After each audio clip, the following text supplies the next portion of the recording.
नमस्कार, आप देख रहे हैं A1 उत्तराखंड और आपके साथ मैं हूं आशीष तिवारी। बुलेटिन में सबसे पहले एक नजर हेडलाइंस पर।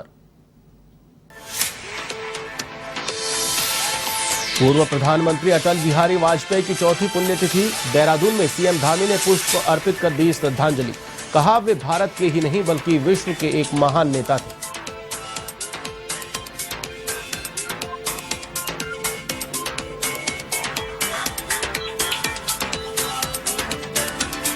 भाजपा प्रदेशाध्यक्ष महेंद्र भट्ट का हरिद्वार दौरा। हर घर तिरंगा अभियान को बताया सफल।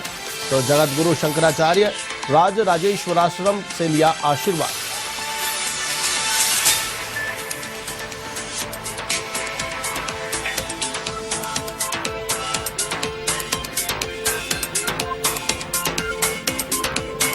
बारामूला क्षेत्र में शहीद हुए राकेश डोभाल को मिलेगा मरणोपरांत पुलिस पदक।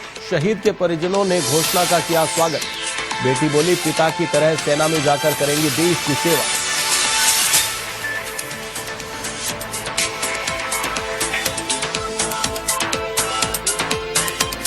यूकेएसएसएससी पेपर लीक मामले में बड़ी कार्रवाई। आरोपी शिक्षक को शिक्षा विभाग ने किया निलंबित। शिक्षक तनुज शर्मा को एसटीएफ ने किया गिरफ्तार।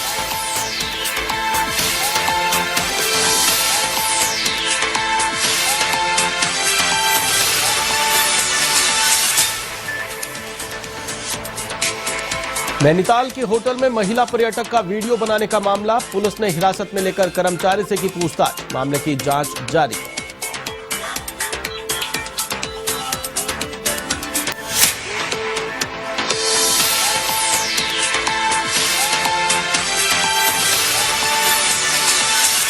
और अब खबरें विस्तार से। पूर्व प्रधानमंत्री और भारत रत्न अटल बिहारी वाजपेयी की चौथी पुण्यतिथि पर देश भर में पुष्पांजलि कार्यक्रम आयोजित हो रहे हैं। पूरा देश पूर्व प्रधानमंत्री अटल बिहारी वाजपेयी को नमन कर रहा है। इसी कड़ी में उत्तराखंड में भी पुष्प अर्पित कर श्रद्धांजलि दी जा रही है। इसी को लेकर देहरादून स्थित मुख्यमंत्री आवास में पुष्पांजलि कार्यक्रम आयोजित हुआ, जहां मुख्यमंत्री पुष्कर सिंह धामी ने वाजपेयी के चित्र पर पुष्प अर्पित कर श्रद्धांजलि दी।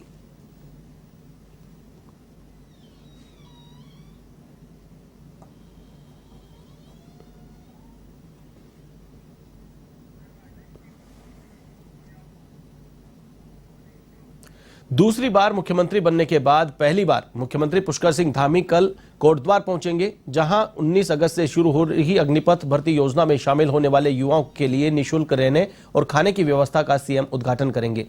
एक और जहां मुख्यमंत्री के कार्यक्रम की तैयारियां जोरों पर हैं, वहीं दूसरी ओर मुख्यमंत्री के पहले कोटद्वार दौरे को लेकर पुलिस प्रशासन भी अलर्ट हो गया है। गौरतलब है कि कोटद्वार में 19 अगस्त से लेकर 31 अगस्त तक अग्निपथ भर्ती का आयोजन किया जा रहा है, जिसमें गढ़वाल मंडल के 7 जनपदों के लाखों युवा भाग लेंगे।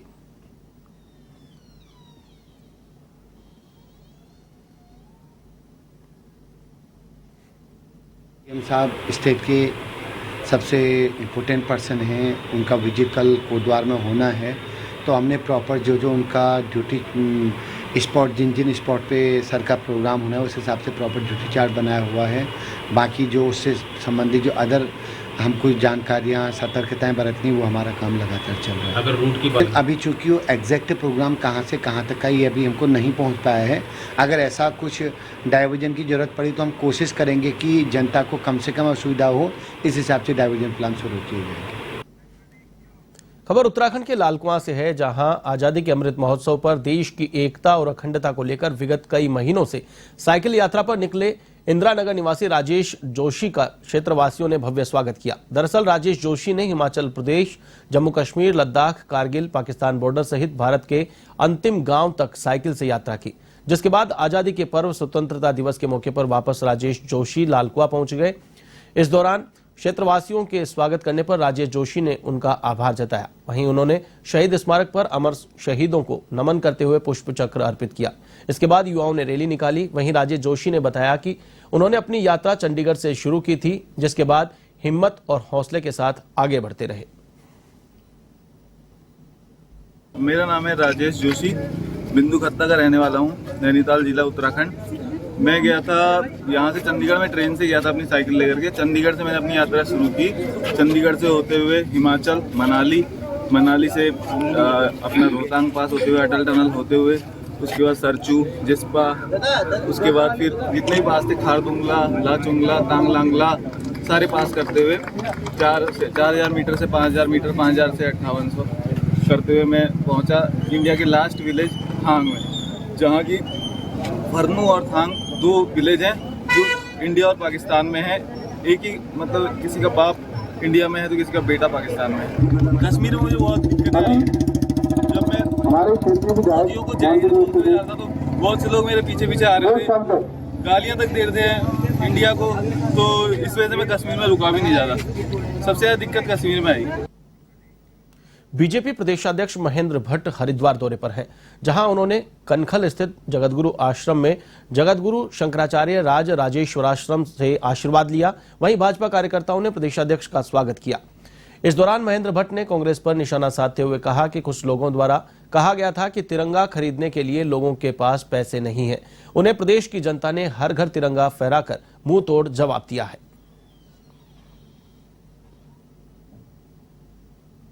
कोई घर नहीं था जहाँ तिरंगा न लगा हो, और वो तो सफलता थी।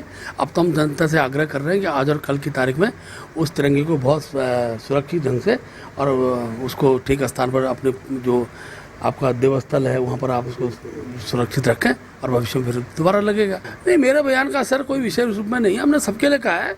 और हमको तो दिक्कत तब हो रही जब कोई कहते हुए तिरंगे के लिए पैसा नहीं है, तो आज तो जनता ने बता दिया है कि ऐसा कोई परिवार नहीं है जिसके पास तिरंगे के लिए पैसा ना हो। मेरे देखिए, हमने अपने कार्यकर्ता से आग्रह किया था, जनता का विषय नहीं था, हमने कार्यकर्ता से आग्रह किया था कि हमारे कार्यकर्ता इस अभियान में जुड़े हुए थे, तो हमारा विषय था कि हर कार्यकर्ता अपने घर में लगे, जिस कार्यकर्ता घर में न लगे उस पर समाज विश्वास नहीं करेगा। विषय था, उसको थोड़ा मीडिया ने थोड़ा दूसरे ढंग से प्रचारित कर दिया, लेकिन विषय क्या है कि हमारे सब कार्यकर्ताओं के घरों में तिरंगा लगा। उत्तराखंड के टिहरी विधायक किशोर उपाध्याय ने पंचदेव मंदिर श्रीकाल भैरव की विशेष पूजा अर्चना की और इस दौरान भक्ति भाव से विभोर होकर उपाध्याय ने भजनों व लोकगीतों पर परंपरागत नृत्य किया। वहीं इस आयोजन में बड़ी संख्या में कई लोग शामिल हुए।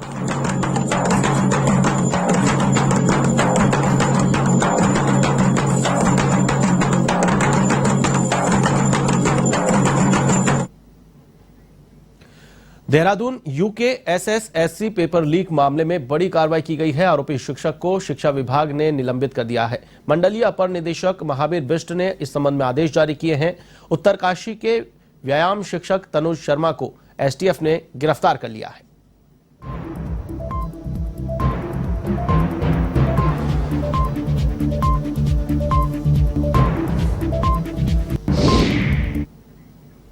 खबर उत्तराखंड के अल्मोड़ा से है, जहां अल्मोड़ा दौरे के दौरान कांग्रेस के दिग्गज नेता पूर्व सांसद प्रदीप टम्टा ने उत्तराखंड अधीनस्थ आयोग में पेपर लीक मामले की सरकार से उच्च स्तरीय जांच करने की मांग उठाई है। इस दौरान उन्होंने सरकार पर आरोप लगाते हुए कहा कि इस गड़बड़झाले में ब्यूरोक्रेट सहित सफेदपोश भी शामिल होने की आशंका लग रही है। इसीलिए जब से राज्य में अधीनस्थ चयन आयोग गठित हुआ है, तब से अभी तक के पूरे मामलों में निष्पक्ष जांच होनी चाहिए, ताकि दोषियों के चेहरे जनता के सामने आ सके।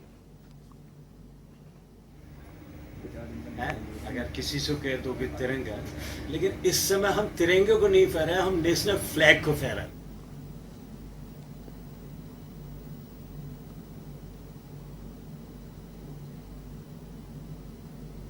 अधीनस्थ चयन आयोग की पूरी प्रक्रिया की जांच होनी चाहिए, क्योंकि जब से अधीनस्थ चयन आयोग बना है और अभी तक सरकारी उस नौकरियों में भर्तियों पर भ्रष्टाचार का प्रश्न उठा है। मेरा सवाल यह है कि आप राज्य के नौजवानों के भविष्य के साथ खिलवाड़ मत करिए। दूसरा सबसे बड़ा सवाल, राज्य के लोगों को एक ऐसे अधिकारी, ऐसे कर्मचारी मत दीजिए जो भ्रष्टाचार में लिप्त हो। सरकार ने एसआईटी बना के छोटे छोटे कारिंदों को तो गिरफ्तार कर लिया है, लेकिन अभी तक इस बात को नहीं समझ रही है कि जो उच्च स्तरीय पर बिना राजनीतिक संरक्षण के या तो मंत्रियों का या सचिव स्तर के अधिकारियों के संरक्षण के ये मामला बाहर नहीं आ सकता है। और सबसे बड़ा सवाल है कि अधीनस्थ चयन आयोग ने अपनी परीक्षाओं की जब खुद की उसकी जिम्मेदारी है, उतने आउटसोर्सिंग क्यों की है? और मुझे लगता है आउटसोर्सिंग ये माध्यम है जहां पर सरकार में दबाव डाल के अपने चेतों को आउटसोर्सिंग की जाती है और वही लोग लीक भी करते हैं। अल्मोड़ा मेडिकल कॉलेज एमबीबीएस द्वितीय सत्र के लिए मान्यता की तैयारी में जुटा है, लेकिन मेडिकल कॉलेज में फैकल्टी की भारी कमी चल रही है। फैकल्टी की कमी से जहां छात्रों की पढ़ाई बाधित हो रही है, वहीं आने वाले नए सत्र की मान्यता पर भी संकट आ सकता है। मेडिकल कॉलेज के प्राचार्य सीपी भेसोड़ा ने बताया कि वर्तमान में मेडिकल कॉलेज में 30 से 35% फैकल्टी की कमी चल रही है। हालांकि फैकल्टी को पूरा करने के लिए संविदा पर फिलहाल इंटरव्यू किए जा रहे हैं।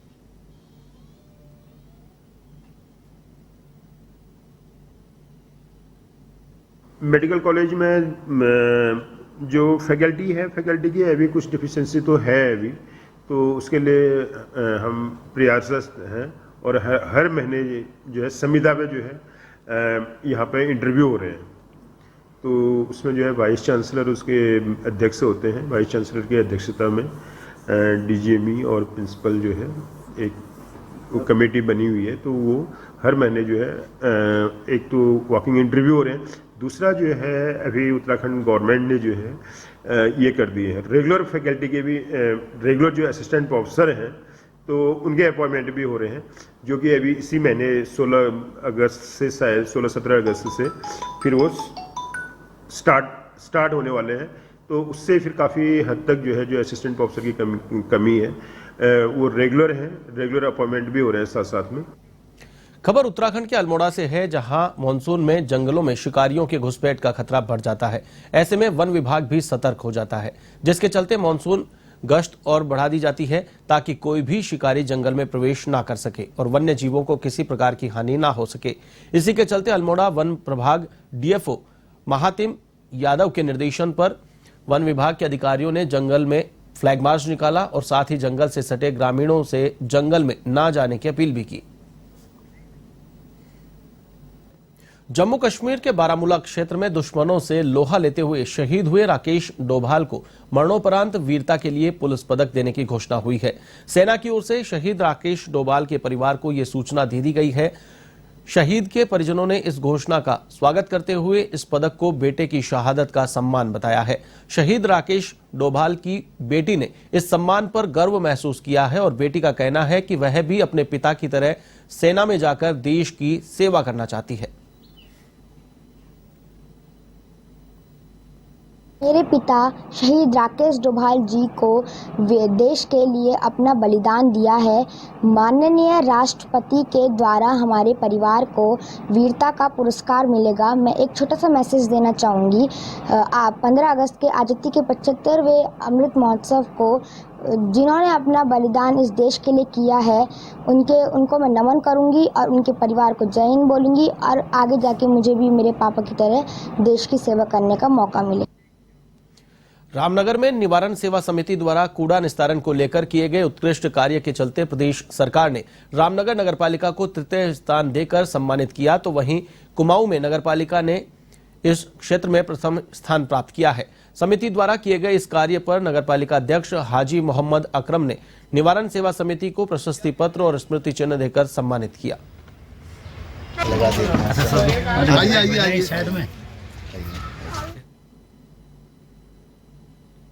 अभी कुछ दिन पहले 2 तारीख को हम लोग गए थे, ईओ साहब भरत त्रिपाठी जी और हम, तो हमें उन्होंने एजाज से नवाजा।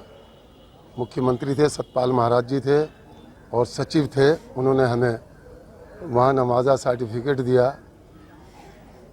तो आज मुझे बड़ी खुशी ये हुई कि निवारण सेवा समिति जो है, जिसके बानी मुबानी अनिल मिश्रा हैं, विनीत मिश्रा हैं, ये शुक्ला जी हैं हमारे, ये 3 स्तंभ हैं और इनकी जो टीम है उसने शहर के अंदर ऐसा काम करके दिखाया है कि जिससे मैं ही गदगद नहीं हुआ बल्कि प्रशासन गदगद हो गया। हद तो ये है कि तमाम हमारे जो सचिव वगैरह हैं जो इसको देखते हैं वो बड़े खुश हुए और उन्होंने आज इन्हें बुला के एक सर्टिफिकेट दिया। खबर उत्तराखंड के लक्सर से है, जहां खानपुर के चंदपुरी गांव के राजकीय प्राथमिक विद्यालय परिसर में बारिश होते ही तालाब के रूप में तब्दील हो जाता है। वहीं इस पूरी समस्या की जानकारी देते हुए राजकीय प्राथमिक विद्यालय के प्रधानाचार्य विनोद कुमार ने बताया कि चंदपुरी गांव का राजकीय प्राथमिक विद्यालय बारिश के समय जल भराव की समस्या से जूझ रहा है। दरअसल विद्यालय परिसर सड़क से काफी गहरा है और सड़क का ढलान स्कूल की तरफ होने से बारिश का सारा पानी विद्यालय परिसर में जमा हो जाता है, जिससे बच्चों को स्कूल में आने जाने में भारी दिक्कतों का सामना करना पड़ता है। कई बार तो फिसलने से बच्चे चोटिल तक हो जाते हैं। प्रधानाचार्य के मुताबिक इस समस्या का मुख्य कारण गांव के पानी की निकासी का सही प्रबंध नहीं होना बताया गया है। जाता है जी इंगो को रास्ता आने की संभावना रहती नहीं जी, पैर इंगो को आओ जी, जब इंगो को आते हैं तो कभी गिर जाते हैं जी, कभी रपट कर जी, कभी जूते बन जा। जब भी बरसात होती है तो ऊपर से जितने भी मकान है, ये नालियाँ बनी हुई, सारा पानी ये ढलान सा है तो हमारे गेट के अंदर सारा पानी आ जाता है और उससे जो हमारे स्कूल के बच्चे हैं उन्हें स्कूल आने जाने में बहुत कठिनाई होती है। कई बार तो बच्चे फिसल के पानी में गिर भी जाते हैं। और अभी परसों जो बारिश हुई बढ़िया, तो हमें जाने में हमें भी 1 घंटा इंतज़ार करना पड़ा, 2 घंटे। जब ये पानी कम हुआ तब हम अपना स्कूटर निकाल पाए। तो सर सब पानी किया है, क्योंकि यदि ये पानी आगे कहीं निकल जाए तो इस प्रॉब्लम सोल्व हो जाएगी। ये सारा गांव का पानी उधर। कहते हैं तस्वीरें कभी झूठ नहीं बोलती। आज हम आपको ऐसी ही एक सड़क की तस्वीरें दिखाने जा रहे हैं जो साल 2003 में कट चुकी थी, लेकिन आज तक ये सड़क पक्की नहीं हो सकी है। ऐसा तब है जब खुद प्रदेश के लोक निर्माण मंत्री इसी जनपद से ताल्लुक रखते हैं। ग्रामीण आज भी सड़क पर डंडी के जरिए अपनों को अस्पताल पहुंचाने को मजबूर है। सड़क पर 4 पहिया और 4 पहिया वाहन चलाना भी खतरे से खाली नहीं है। हम बात कर रहे हैं पौड़ी जनपद के लैंसडाउन विधानसभा के जयहरीखाल ब्लॉक के देवडाली की कुठीर और तिलसा गांव को जोड़ने वाली सड़क की, जो आसपास के करीब 12 गांवों को जोड़ती है।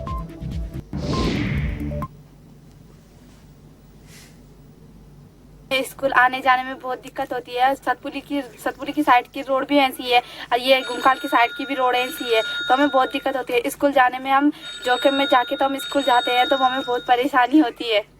कि ये रूट कब बना था? 2003 में बना था। सन 2003 में ये रूट बना था और तब से मतलब अभी तक ये मतलब रोड जो है कि पक्की हुई नहीं। और आप देख ही सकते हैं ये मेरे आगे पीछे की कितनी झाड़ियाँ हो रखी है और यहाँ पे मतलब हमारे लिए आओ जाओ का सुविधा भी नहीं है ढंग से। हम मतलब जब ऊपर मार्केट गुमखाल या सतपुली जाते दोनों हमारे लिए दूर पड़ता है और आजकल का टाइम आपको पता है ये धूप वगैरह और हम मतलब जैसे सामान लाने की दिक्कत, हमारा मतलब बहुत दिक्कत होता है यहाँ। तो मतलब ये रूट अभी तक बनी नहीं।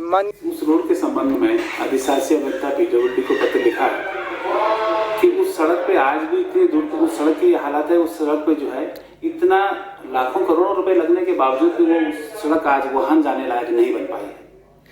और ऐसी मेरे ब्लॉक के अंदर कई सड़कें हैं जो सड़कें कटी हुई हैं और उनमें चाहे समखाल की सड़क देख लीजिए, चाहे मेरे घर के ये ब्लॉक के बगल में सगमुंडा गाँव की सड़क देख लीजिए। इन सड़कों पे आज आदमी जो है पैदल नहीं जा सकता है, वाहन तो बहुत दूर की बात है। हमारे वहाँ 1000 किलोमीटर के आसपास सड़कें हैं। वो कुछ सड़कें हमारे संज्ञान में अभी नहीं है, तो जी आपने भी संज्ञान में डाला है तो हम इस पर शीघ्र ही कार्य कराएंगे जैसा होगा। और हम तुरंत जो है इसकी झाड़ी की सफाई करते हुए मार्ग को जो है यातायात बनाने का प्रयास करेंगे। रामनगर में शहीद भगत सिंह चौक के पास स्थित देसी शराब की दुकान में चोरी की घटना सामने आई है। पिछले हिस्से की दीवार तोड़कर अज्ञात चोरों ने लाखों रुपए की नकदी एवं भारी मात्रा में शराब चोरी कर ली और पुलिस के सुरक्षा दावों की पोल खोलकर रख दी। मामले में दुकान के सेल्समैन द्वारा कोतवाली पुलिस को अज्ञात चोरों के खिलाफ तहरीर सौंपी गई है। फिलहाल शीघ्र ही इस मामले का खुलासा किया जाएगा।